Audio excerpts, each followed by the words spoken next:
Welcome to decay kitchen. આજે આપણે white sauce pasta બનાવવાના છીએ। રેડ સોસ પાસ્તાની રેસીપી મેં તમારી સાથે ઓલરેડી પહેલાં શેર કરેલી જ છે। હવે વ્હાઈટ સોસ પાસ્તાની રેસીપી હું તમારી સાથે શેર કરું છું। તેના માટે એક પેનમાં 1 ચમચી બટર લઈ લેવાનું। બટર મેલ્ટ થઈ જાય પછી આપણે તેમાં 2 ચમચી મેંદો લેવાનો છે।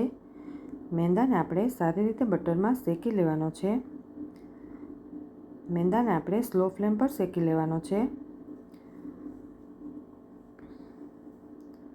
2 થી 3 મિનિટ થશે એટલે મેંદાનો કલર પણ થોડો ચેન્જ થઈ જશે। મેંદો આપણો હવે શેકાઈ ગયો છે। પછી આપણે તેમાં થોડું થોડું કરીને દૂધ એડ કરવાનું છે। કોઈ પણ લમ્સ ના રહે એ રીતે આપણે દૂધમાં મેંદો મિક્સ કરતું જવાનું છે અને થોડું થોડું દૂધ એડ કરતું જવાનું છે।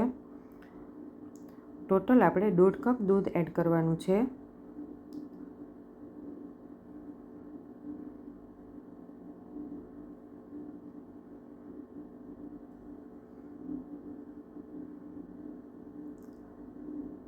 મેંદો એકદમ સરસ મિક્સ થઈ જાય ત્યાં સુધી આપણે તેને મિક્સ કરતું રહેવાનું છે। ટોટલ આપણે 1.5 કપ દૂધ એડ કર્યું છે। પછી આપણે તેમાં થોડું એવું મીઠું એડ કરશું। 2 ચમચી ખાંડ એડ કરી દેવાની છે। હાફ ટીસ્પૂન જેટલો મરી પાવડર એડ કરી દઈશું। ઓરેગાનો થોડો એડ કરી દઈશું।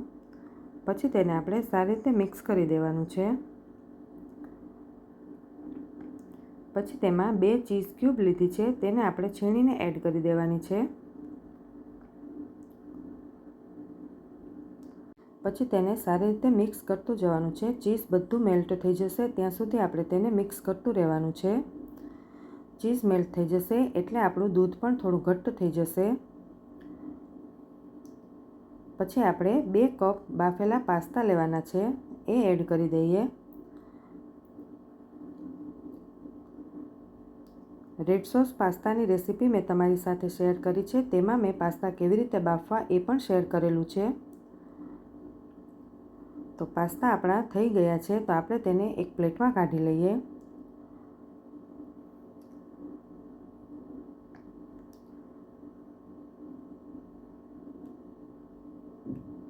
ઉપરથી આપણે થોડું ચીઝ એડ કરી દઈએ તો તૈયાર છે આપણા વ્હાઈટ સોસ પાસ્તા। આ પાસ્તા ગરમા ગરમ ખાવામાં ખૂબ જ ટેસ્ટી લાગે છે।